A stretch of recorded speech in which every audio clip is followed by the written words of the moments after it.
Hello दोस्तों, कैसे हैं आप लोग। आशा करते हैं आप लोग अच्छे होंगे और मन लगा के पढ़ाई कर रहे होंगे। आज 20 अगस्त है और आज हम लोग करेंगे द हिंदू न्यूज़पेपर के आर्टिकल्स का क्रिटिकल एनालाइज और ब्रेनस्टॉर्मिंग करेंगे और देखेंगे कि हम लोग के एग्जाम में क्या क्या इंपॉर्टेंट्स आ सकते हैं।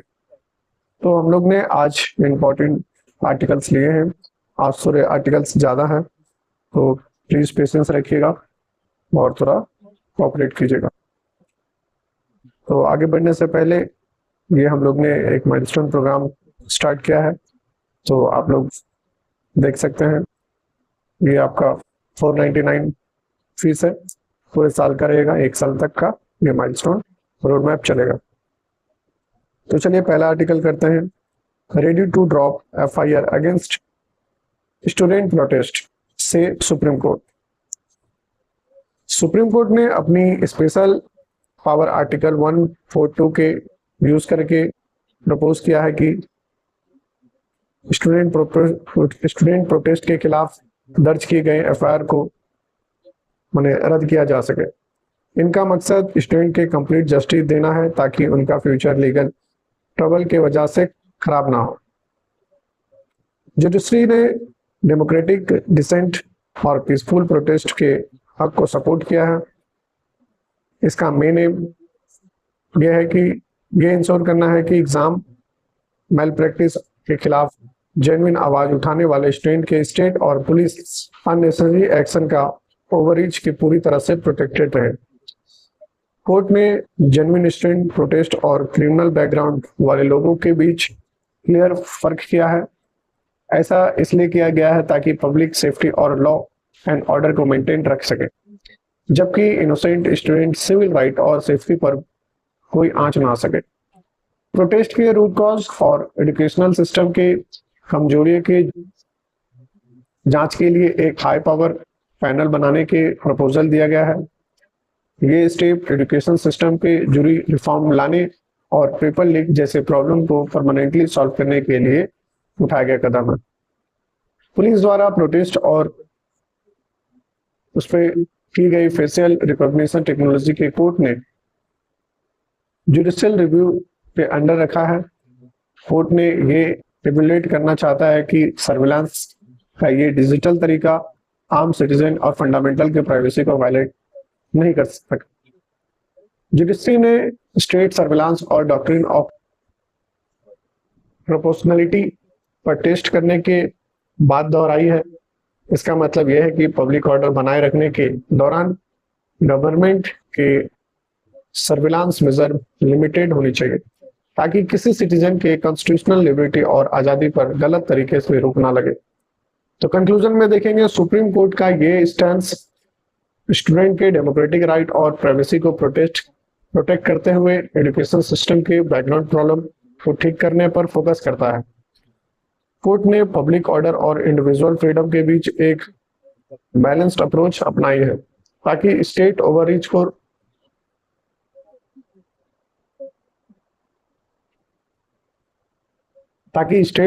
को रोककर स्टूडेंट के जेन्युइन कंसर्न पर प्रॉपर जस्टिस दिलाया जा सके। तो नेक्स्ट आर्टिकल करेंगे BRICS call European union's carbon tax punitive unilateral. तो सीबैम के बारे में आप जानते हैं। तो ब्रिक्स ने यूरोपियन यूनियन के कार्बन बॉर्डर एडजस्टमेंट मैकेनिज्म यानी सीबैम का एक तरफा साझा जैसा भेदभाव पुराना और प्रोटेक्शनिस्ट बनाती है। उसका मानना है कि यह पॉलिसी डेवलपमेंट कंट्री के क्लाइमेट एफर्ट्स को उनके इकोनॉमिक ग्रोथ को नुकसान पहुंचाती है। सीबैम के तहत यूरोपियन यूनियन के इंपोर्ट होने वाले iron, steel, aluminium, cement, fertiliser, hydrogen और इलेक्ट्रिसिटी पर कार्बन इमिशन के हिसाब किताब लाजमी किया जा सके। इसका मतलब यह है कि हाई इमिशन प्रोडक्शन पर यूरोपियन यूनियन बॉर्डर पर टैक्स या कार्बन कॉस्ट लगेगी। यूरोपियन यूनियन को होने वाले इंडिया के एक्सपोर्ट में लगभग 90% का हिस्सा आयरन और स्टील का है। ऐसे में ज्यादा इमिशन करने वाली इंडियन कंपनीज को ट्रेड वैल्यू पर कमी और एक्सपोर्ट पर भारी फाइनेंशियल असर झेलना पड़ सकता है। मिनिस्टर का ये दोहराया है कि जो डेवलप्ड नेशन है उनके न्यू ट्रेडिशन, प्रिडिक्टेबल और रियायती क्लाइमेट जो फाइनेंस से प्रोवाइड करने चाहिए। डेवलप्ड कंट्री को एडॉप्टेशन का सारा बोझ डेवलपिंग नेशन पर शिफ्ट करने के बजाय अपनी हिस्टोरिकल जिम्मेदारी निभानी चाहिए। ब्लॉक ने डेवलप्ड कंट्री के रिक्वेस्ट की है कि वो 2025 यूनाइटेड नेशन कमिटमेंट को समान करें और 2025 तक क्लाइमेट एडेप्टेशन फंडिंग के ट्रिपल माने 3 गुना करने की, ताकि वल्नरेबल नेशन को क्लाइमेट चेंज पर लगने वाले मदद मिल सके, लड़ने से मदद मिल सके। तो कार्बन मेजर्स एक नॉन ट्रैफिक बैरियर क्रिएट करता है, जिसके चलते India and European union free trade agreement FTA negotiation और ज्यादा कॉम्प्लेक्स कर सकती है। इसके साथ ही यूरोपियन यूनियन मार्केट के इंडियन गुड्स के प्राइस कॉम्पिटिटिवनेस पर बुरा असर पड़ सकता है। तो कंक्लूजन देखेंगे भैया, यूरोपियन यूनियन का जो CBAM मैकेनिज्म ग्लोबल क्लाइमेट गोल के नाम पर एक डेवलपिंग कंट्री पर एक्सपोर्ट पर अनफेयर टैक्स बर्डन डालता है। इससे इंडिया जैसे देशों के ट्रेड और FTA प्रभावित हो रहे हैं, जबकि ब्रिक्स डेवलप्ड नेशन के एडेप्टेशन फंडिंग बनाने और हिस्टोरिकल रिस्पॉन्सिबिलिटी लेने की मांग कर रही है। तो नेक्स्ट आर्टिकल करेंगे, Supreme Court dismiss petition seeking alternatives to education by hanging. तो इस आर्टिकल को एनालाइज करेंगे। सुप्रीम कोर्ट ने फांसी माने हैंगिंग बाय नेक को चैलेंज करने वाली पिटिशन को रिजेक्ट कर दिया। सुप्रीम कोर्ट ने ये रीजन दिया है कि इंडिया के फांसी के दौरान लापरवाही या बैड एग्जीक्यूशन को कोई भी प्रिवेंट रिकॉर्ड या इंसेंट मौजूद नहीं है। कोर्ट ने CRPC सेक्शन 354(5) जो अब भारतीय न्याय संहिता 2023 के सेक्शन 393(5) है की कॉन्स्टिट्यूशनल वैलिडिटी को बनाए रखा है। ये सेक्शन मौत के सजा के लिए फांसी को ही एक लीगल और लॉफुल एग्जीक्यूशन मेथड बनाता है। इंटरनेशनल अल्टरनेटिव जैसे जो लीथल इंजेक्शन, इलेक्ट्रोडक्शन, शूटिंग या लीथल गैस के हैंगिंग के बाहर बेहतर नहीं माना गया। सुप्रीम कोर्ट ने नोट किया है कि बोर्ड ने अबॉर्टिव तो इन तरीकों से किए मैंने कई बार फेटल गलतियों मैंने बायोटेक एग्जीक्यूशन और टेक्निकल फेलियर देखने को मिलता है। बेंच ने क्लियर किया है कि फ्यूचर में जुडिशियल रिव्यू के दरवाजे बंद नहीं हुए हैं। अगर आगे चलकर फांसी के खिलाफ कोई भी सॉलिड या रीजनेबल या इम्प्रैक्टिकल साइंटिफिक एविडेंस सामने आता है तो कोर्ट ने इस पर दोबारा विचार कर सकती है। तो जजमेंट ने यूनियन गवर्नमेंट को ये सूचित दिए है, मैंने ये छूट दी है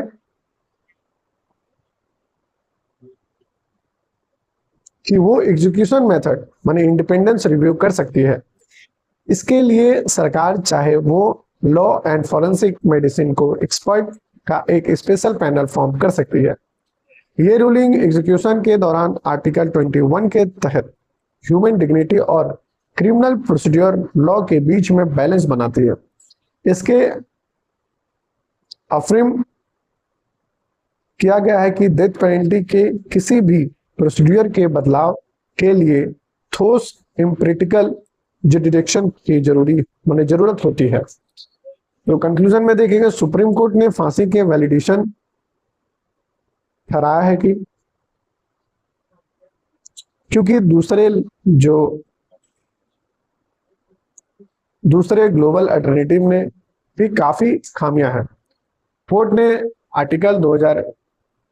आर्टिकल 21 के तहत ह्यूमन डिग्निटी के सामने सम्मानपूर्वक और फ्यूचर साइंटिफिक एविडेंस और गवर्नमेंट एक्सपर्ट के पैनल के लिए रिव्यू के ऑप्शन खुला छोड़ दिया गया ताकि एग्जीक्यूशन ह्यूमन बना रहे। तो चलिए नेक्स्ट आर्टिकल करेंगे। बहुत खूबसूरत पिक्चर है। एक्सरसाइज मैत्री। तो एक्सरसाइज मैत्री जो है इंडिया और थाईलैंड के बीच होने वाली एनुअल जॉइंट मिलिट्री एक्सरसाइज है, यानी मैत्री को 15th एडिशन सूरत हानी में थाईलैंड के सफलतापूर्वक आयोजित किया गया है। इसके मेन एम दोनों देशों के सेनाओं के बीच कोऑर्डिनेशन और दोस्ती से ज्यादा मजबूत बना सके। तो याद रखिएगा, इंडिया और थाईलैंड के बीच ये एक्सरसाइज कंडक्ट किया जाता है।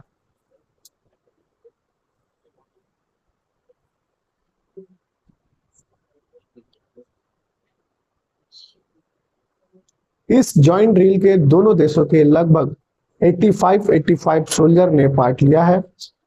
इंडियन आर्मी के तरफ से एक्सरसाइज में 9 गोरखा राइफल के कॉन्टिजेंट ने पार्टिसिपेट के देश को रिप्रेजेंट किया है और अपनी टेक्निक स्किल को शोकेस की है।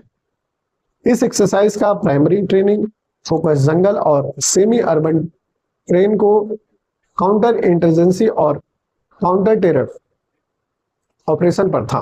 दोनों आर्मीज ने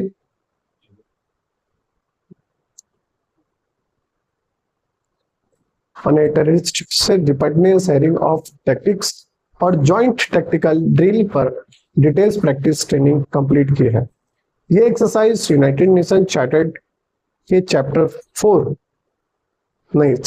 7 के मैंडेट के गाइडलाइंस और स्टैंडर्ड ऑपरेशन को प्रोसीजर के हिसाब से एग्जीक्यूट की गई है, जिसमें दोनों सेनाओं की इंटरनेशनल पीस कीपिंग और मल्टीनेशनल ऑपरेशन कैपेबिलिटी बेहतर होती है। ये बायलैटरल जो मिलिट्री एक्सरसाइज साल 2006 से शुरू हुई थी, अब तक हर साल इंडिया और थाईलैंड के बीच अल्टरनेटिव बेसिस पे 1 साल इंडिया 1 साल थाईलैंड पर रेगुलर आयोजित किया जाता है ताकि कंसिस्टेंट डिफेंस पार्टनरशिप बनी रहे। यह ड्रिल इंडिया के एक्ट ईस्ट पॉलिसी जो डायरेक्ट सपोर्ट करती है, इसके साथ ही ये ब्रॉडर एशिया रीजन के इंडिया के defence cooperative marine time security connect और डिप्लोमेटिक टाई की स्ट्रेटेजिक तौर पर काफी स्ट्रांग बनाती है। तो कंक्लूजन में देखेंगे, India Thailand joint military exercise drill दोनों देशों के डिफेंस टाई और टेक्टिकल कैपेबिलिटी को एनहेंस करती है। काउंटर टेररिस्ट फोकस्ड और यूनाइटेड नेशन मैंडेट के साथ रेगुलेट होने वाली ये एक्सरसाइज इंडिया के एक्ट इस पॉलिसी के आगे बढ़ाती है और एशियन रीजन के सिक्योरिटी कोऑपरेशन को डीपली स्ट्रेंथन करती है। तो नेक्स्ट आर्टिकल करेंगे, employment guarantee has slip into Limbo. तो मनरेगा के नए स्कीम जो बीबीजी ग्राम जी ने ट्रांजैक्शन के दौरान अप्रैल जुलाई 2026 के बीच रूरल एम्प्लॉयमेंट जनरेशन के भारी गिरावट आई है।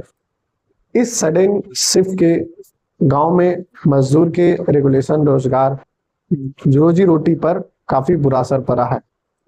पिछले साल के मुकाबले जनरेटेड एम्प्लॉयमेंट के लगभग 43% की कमी दर्ज की गई है। कहती है कि खेती से स्लैक सीजन माने ऑफ सीजन जो होते हैं उसमें रोजगार से सबसे ज्यादा जरूरत होती है, इसलिए गिरावट ने गांव के सर्व लाइवलीहुड क्राइसिस पैदा कर दिया है। देश के गरीब स्टेट में रोजगार जनरेशन 60% से 80% तक गिर गया है। उत्तर प्रदेश, मध्य प्रदेश, झारखंड, हिमाचल प्रदेश जैसे स्टेट ट्रांजिशन के सबसे ज्यादा प्रभावित हुए हैं, जिससे इंटर स्टेट इनइक्वालिटी और गरीब तबके के आर्थिक बोझ काफी बढ़ गई है। स्टैट्यूटरी रूल बनाने पे देरी और पूरी तरह तैयारी के स्कीम लागू करने के एडमिनिस्ट्रेशन कंफ्यूजन फैल गया है। क्लियर गाइडेंस न होने की वजह से ग्राउंड लेवल पर चल रहे ग्रामीण विकास का कार्य अचानक ठप हो गया। नई नोटिस जो नोटिफाई 300 रुपये डेली मिनिमम वेजेस के एक्चुअल वैल्यू को इन्फ्लेशन के चलते 2009-10 से 100 बेस के बढ़ाकर बैठी है। इस वजह से मजदूरों के रियल परचेजिंग पावर और आर्थिक स्थिति को कोई खास बदलाव नहीं मिला है। तो mandatory facial recognition system 40% centre state costing share rule के वजह से स्टेट पर बोझ बढ़ गया है। टाइमली फंड जो डिस्ट्रीब्यूशन रुक गई है। ये टेक्निकल और फाइनेंशियल रुकावटें के स्कीम में ये मकसद और इम्प्लीमेंटेशन को कमजोर करता है। तो कंक्लूजन में देखेंगे, मनरेगा के नए स्ट्रक्चर के बदलाव के वजह से रूरल एम्प्लॉयमेंट, पुअर स्टेट के कम और रियल वेजेस में भारी गिरावट हुई है। एडमिनिस्ट्रेटिव कंफ्यूजन, टेक्निकल रुकावटें और कॉस्ट शेयरिंग मॉडल को गांव में रोजी रोटी के संकट पैदा कर दिया है, जिससे पॉलिसी और इम्प्लीमेंटेशन रिफॉर्म तुरंत जरूरी है। तो नेक्स्ट आर्टिकल करेंगे टाइम टू पुश बैक। तो इस आर्टिकल का मकसद है, व्हाइट हाउस ने इंडिया पर आरोप लगाया है कि वो चाइनीज टैरिफ इवेशन की मदद कर रहा है। उनका द्वारा दबा के इंडिया के थोड़ा सा मॉडिफाई करके चाइनीज प्रोडक्ट को कम टैरिफ रेट पे आगे री एक्सपोर्ट कर रहा है। इंडिया के चाइनीज एक्सपोर्ट पर डिपेंडेंस अब फिनिश्ड गुड के बजाय इंटरमीडिएट रॉ कंपोनेंट पर शिफ्ट हो चुका है। ये कंपोनेंट इंटरमीडिएट पार्ट हमारे डोमेस्टिक मैन्युफैक्चरिंग सेक्टर और लोकल वैल्यू एडिशन के जरिए बिल्डिंग ब्लॉक के काम कर रहे हैं। पहले अभी यूएस के दबाव में आगे इंडिया के मोटरसाइकिल, श्रिम्प और फ्रोजन पोल्ट्री पर इंपोर्ट टैरिफ कम किए थे। साथ ही ई कॉमर्स सेक्टर में एफडीआई नॉर्म्स को आसान किया गया था, जो कंसेशन के साथ पैटर्न दिखाता है। यूएस द्वारा यूनिटिव टैरिफ के धमकी के कारण इंडिया को रसिया क्रूड ऑयल को इंपोर्ट 20% से नीचे लाने के लिए मजबूर होना पड़ा था। इस मूव ने देश के स्ट्रेटेजिक एनर्जी ऑटोनॉमी और सॉवरेन डिसीजन मेकिंग को कॉम्प्रोमाइज किया। चाइनीज सप्लाई चेन और कंपोनेंट इंपोर्ट पर लगने वाले यूएस पेनल्टी मेजर सीधे मेक इन इंडिया इनिशिएटिव के नुकसान पहुंचाता है। इससे हमारी डोमेस्टिक इंडस्ट्रियल ग्रोथ और ग्लोबल एक्सपोर्ट कॉम्पिटिटिवनेस दोनों पर गहरा नेगेटिव असर पड़ता है। तो बार बार ट्रेड कन्फ्यूजन देने पे यूएस के ट्रेड मार्जिन में अग्रेसिव होती है। ऐसे में अपनी कोर इकोनॉमी और मैन्युफैक्चरिंग इंटरेस्ट को प्रोटेक्ट करने के लिए इंडिया के स्ट्रॉन्ग डिप्लोमेटिक पुश बैक देने के सख्त जरूरत है। कंक्लूजन में देखेंगे, यूएस के तरफ से लगाई गई आरोप और ट्रेड प्रेशर इंडिया के domestic manufacturing make in India mission की एनर्जी सॉवरेनिटी पर असर डाल रहा है। अपने इकोनॉमिक इंटरेस्ट और इंडस्ट्रियल ग्रोथ के इंश्योर करने के लिए इंडिया को एक फर्म और बैलेंस डिप्लोमेटिक स्टैंडर्ड लेना बहुत जरूरी है। तो नेक्स्ट आर्टिकल करेंगे बियॉन्ड अमेरिका। तो ओमान जैसे पुराने अलायंस पर अपने आने वाले थ्रेट वाशिंगटन के घटिया रीजनल इन्फ्लुएंस और वेस्ट एशिया ने उनके सिक्योरिटी कमिटमेंट की कमजोरी हाईलाइट करते हैं। इससे यूएस प्रोटेक्शन पर भरोसा कम हो रहा है। ईरानियन काउंटर स्ट्राइक ने कम से कम 15 यूएस मिलिट्री फैसिलिटी को डैमेज या डिस्ट्रॉय किया। इस वजह से ये स्ट्रेटेजिक मिलिट्री एसेट अब होस्ट नेशन के लिए एक बड़ा रिस्क और लिबर्टी बन चुके हैं। स्टेट ऑफ हॉर्मुज, जहां दुनिया से लगभग 1/5 सी बॉन्ड ऑयल निकाला जाता था, वहां होने वाली रुकावटें इंटरनेशनल एनर्जी ट्रांजिट और ग्लोबल ऑयल मार्केट स्टेबिलिटी को सीधा टारगेट के थ्रेटन करती है।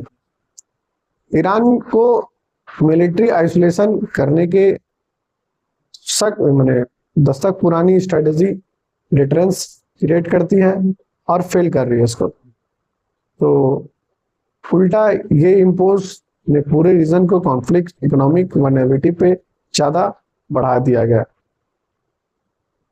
ओमान जैसे नेचुरल गल्फ मीडिएटर के कोरेसिव और प्यूनिटिव प्रेशर के सामना करने पड़ रहे हैं, जब उनके बैक चैनल डिप्लोमेटिक एफर्ट जल्दी कोई पॉजिटिव जियोपॉलिटिकल रिजल्ट या कन्फ्यूजन्स नहीं निकल रहे हैं। अरब स्टेट अब अमेरिका डिटरेंस पे पूरी तरह से डिपेंड करने के बजाय तेहरान के साथ डायरेक्ट डिटरेंस और बातचीत करने के एक इंडिजिनियस इंडिपेंडेंट रीजनल सिक्योरिटी को स्ट्रक्चर बनाने के तरफ मजबूर हो रहे हैं। तो कंक्लूजन में देखेंगे, वेस्ट एशिया ने यूएस सिक्योरिटी डोमिनेंस कमजोर पड़ने और ईरानियन काउंटर स्ट्राइक से फॉरवर्ड बेस्ड रिस्की बनाने के बाद रीजनल बैलेंस बदल रहा है। ग्लोबल एनर्जी सिक्योरिटी पर पड़ते असर और जो ट्रेडिशनल कंटिनेंट फेल हो रहे हैं, अरब कंट्री अब यूएस पे रिलायंस छोड़कर तेहरान के साथ डायरेक्ट एंगेजमेंट और ऑटोनोमस सिक्योरिटी के फ्रेमवर्क चुन रहे हैं। तो नेक्स्ट आर्टिकल करेंगे, PM care donations have dropped and utilisation is abysmal. तो थोड़ा पीएम केयर के बारे में पहले जान लेते हैं। पीएम केयर जो फंड है, पीएम के फंड में पीएम के नाम से फंड आता है, उसमें से जो प्रभावित कुछ प्रॉब्लम होते हैं उन्हें देश के उसको यूज किया जाता है। तो पीएम केयर फंड का टोटल जो पर्पस बढ़कर 8,450 मान लीजिए करोड़ तक पहुंच गया है, लेकिन इसके बावजूद फाइनेंशियल ईयर 2024-25 में एक्चुअल फंड डिसबर्समेंट गिरकर 87.5 लाख रह गया है, जो एक्सट्रीमली लो फंड यूटिलाइजेशन और लो स्पेंडिंग हाईलाइट करता है। पब्लिक की डायरेक्ट डोनेशन के भारी गिरावट आई है। फाइनेंशियल ईयर 2025 के फिक्स्ड डिपॉजिट में मिलने वाले 475 करोड़ लगभग टोटल डोनेशन 480 करोड़ के बढ़कर बराबर हो गया, जिससे फंड एक्युमुलेशन डोनेशन के बजाय इंटरेस्ट ड्रिवन हो गया है। तो इम्प्लीमेंटिंग एजेंसी ने जितना पैसा यूज किया है उससे ज्यादा अनस्पेंट अमाउंट वापस लौटाया। इसके दौरान जो ग्राउंड लेवल प्रोजेक्ट एग्जीक्यूशन के डिटेल्स और original fund allocation publicity disclose नहीं हुई है, जिसके अकाउंटेबिलिटी पर सवाल उठ रहे हैं। ऑडिटेड फाइनेंस स्टेटमेंट पब्लिश करने में 500 से 800 दिनों तक की लंबी देरी दर्ज हुई है। रिपोर्टिंग में कंटिन्यूअस डिले की वजह से ट्रस्ट के इंटरेस्ट गवर्नेंस, ट्रांसपेरेंसी और पब्लिक अकाउंटेबिलिटी पर सीरियस कंसर्न खड़े हो रहे। गवर्नमेंट ने पीएम केयर जो फंड है उनके टोटल कॉर्पस को लगभग 93% हिस्सा फिक्स्ड डिपॉजिट में शिफ्ट कर गया है। यह अप्रोच इमरजेंसी वेलफेयर के इंटरवेंशन पर तुरंत खर्च करने के बजाय कैपिटल एक्युमुलेशन पर सेफ इंटरेस्ट को प्रायोरिटाइज कर रहा है। एक पब्लिक चैरिटेबल ट्रस्ट होने के बावजूद इसे राइट ऑफ इंफॉर्मेशन माने आरटीआई के दायरे में बाहर रखा गया है। रियल टाइम मॉनिटरिंग ना होने की वजह से एनर्जी रिलीफ मैकेनिज्म और इसकी इंस्टीट्यूशनल क्रेडिबिलिटी पर नेगेटिव इम्पैक्ट पड़ता है। तो कंक्लूजन में देखेंगे, पीएम केयर फंड ने मैसिव कॉर्पस और इंटरेस्ट ग्रोथ के वजह बावजूद इस माने लो यूटिलाइजेशन, ऑडिट डिले और अनस्पेंड फंड के वापसी बड़ी गवर्नमेंट चिंता को खड़ा कर रहा है। एक्टिव रिलीफ के बजाय एफडी पर फोकस और आरटीआई एग्जाम्पशन से ट्रस्ट के पब्लिक अकाउंटेबिलिटी और इमरजेंसी रिलीफ क्रेडिबिलिटी पर गहरा असर पड़ रहा। तो आज के आर्टिकल खत्म होते हैं। आपने ये आर्टिकल आज ने बहुत एंजॉय किया होगा। तो यदि आपको अच्छा लगा हो तो लाइक कीजिएगा। जितना आप लोग देखते हो उतना लाइक नहीं करते। तो यहाँ पे फिर से आपको बता दें कि माइलस्टोन प्रोग्राम टेलीग्राम में चल रहा है, 16 तारीख से स्टार्ट हो गया है। आप लोग जल्दी से जल्दी आइए और इसमें इंट्रो लीजिए। फीस रखे हैं 499 मिनिमम फीस है। थैंक यू सो मच दोस्तों। वीडियो अच्छा लगा हो तो लाइक कमेंट शेयर करें और नए हैं तो चैनल को सब्सक्राइब करें। Thank you so much. जय हिंद, जय भारत।